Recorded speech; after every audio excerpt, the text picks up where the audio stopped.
Welcome to the workshop. Today we want to take a look at power series. And in particular, we're interested in identifying a radius and interval of convergence for a given power series. So what we have here is a power series, and for this particular power series, again, we want to find the radius and interval of convergence. So in order to do this, I described it as 3 steps. The first step being identify where the power series is centered. Once you've identified where the power series is centered, then you can identify the radius of convergence using the ratio test. And then once you've identified the radius of convergence, you just need to, as a third step, check the endpoints of your potential interval, and then give your interval. So certainly you could describe it differently, maybe break it down into more steps if you wanted to, but that's those are the 3 things that I'd like to do.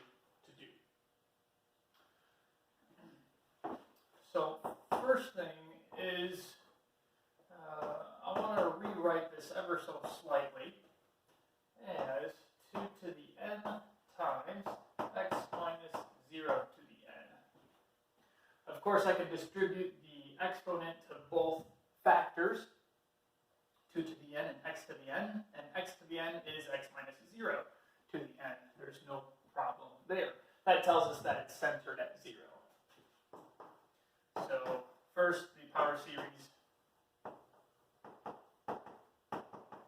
centered at c equals to 0.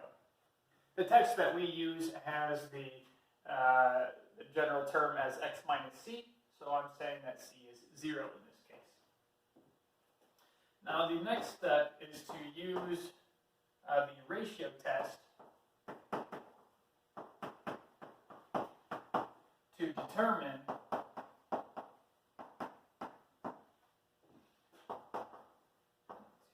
the radius of convergence.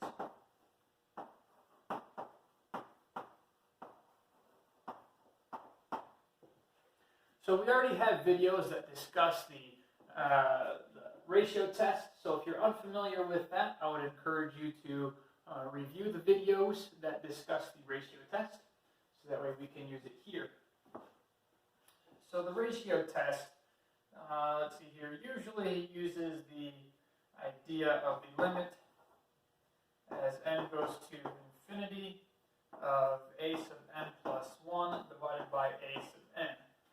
And that's perfectly acceptable, but in our definition of a power series, we also use a sub n, and we mean them slightly differently in this case. So what we're going to do is we're going to use u instead of a for our ratio test. So we're going to call it u sub n plus 1 divided by u sub n. So all that we're saying is that the ratio of a term by the previous term, letting that go to infinity, that must go to a number that's below 1. So if this is less than 1, if this limit is less than 1, then we have that the series converges. If it's greater than 1, it diverges, and if it's equal to 1, the ratio test is inconclusive. All right. So we want to use this, and we want to let u sub n, our term, be simply this term. So I'm going to write this as 2 to the n times x to the n. It's perfectly acceptable to write it that way. So then we take the limit as n goes to infinity of the absolute value. Oh, yeah, I suppose that's included here as well. Ratio test requires that we're taking the absolute value of that. So let's see, u sub n plus 1 divided by u sub n. This is equal to, for us, the limit as n goes to infinity of. Now, because board space is relatively limited, I'm going to do one manipulation right away. Actually, no, I'm sorry. The manipulation I'm thinking of isn't necessary. When we have that our terms are ratios or fractions themselves, rather than writing a fraction divided by a fraction, I would write it as the numerator times the reciprocal of the denominator.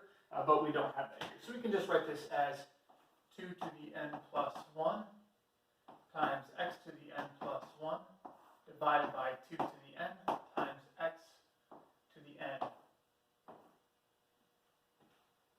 Of course, there's a bit of simplification that we have here.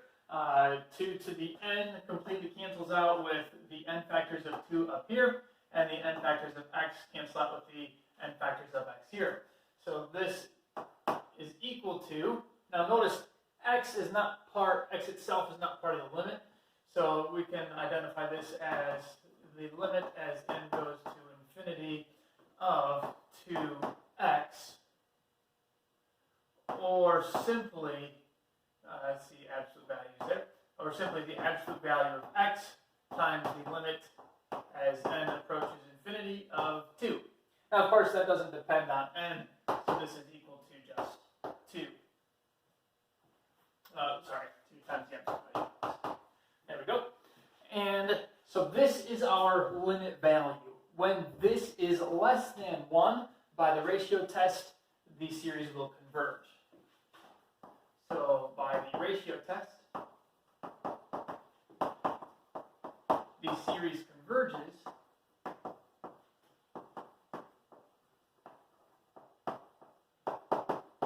for 2 times the absolute value of x less than 1, and diverges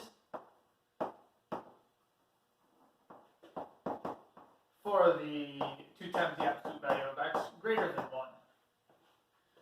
So this tells us what our radius of convergence is. Not explicitly, but it does. We do require one manipulation. That is, the series converges for, I'm going to write this as the absolute value of x minus 0, because again our text discusses when, for our definition of a radius of convergence, it says that the absolute value of x minus c is less than something, so less than, let's see, multiply by 1/2, less than 1/2. This tells us that the radius of convergence is 1/2. And the radius of convergence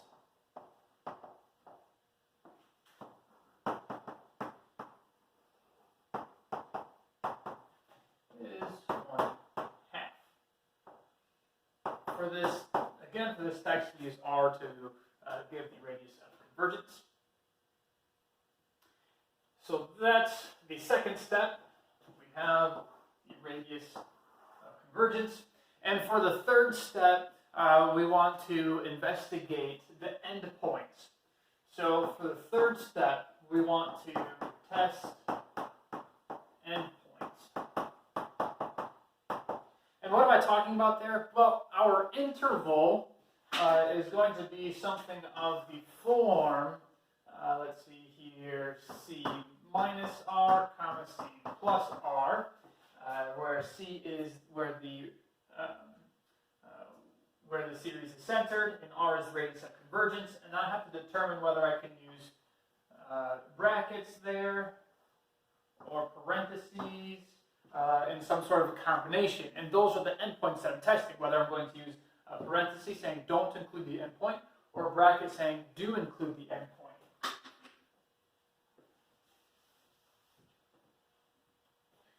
So the endpoints in this case are x equals, we are centered at 0, so 0 minus 1/2, and x equals 0 plus 1/2 for the endpoints. So I want to look at those two series. In the first case, when I use x is equal to 1/2, when I use x is equal to 0 minus 1/2, that's a negative 1/2.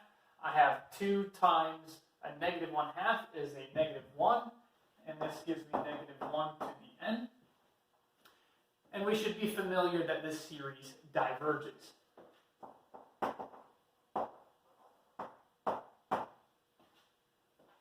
You can simply use the nth term test to find that. And then when we let x be equal to a positive 1/2, we get 2 times 1/2 is 1. So we have the sum of 1 raised to the nth power is just 1 for any n. So again, by the nth term test, we can conclude that this series diverges, which tells us we do not include the endpoint on the left, and this tells us we do not include the endpoint on the right, and thus the interval of convergence is, let's see here, we wanted our c value minus r, so negative 1/2, up to our c value plus r, centered at 0 plus 1/2. And again, since this series diverges, we do not include negative 1/2.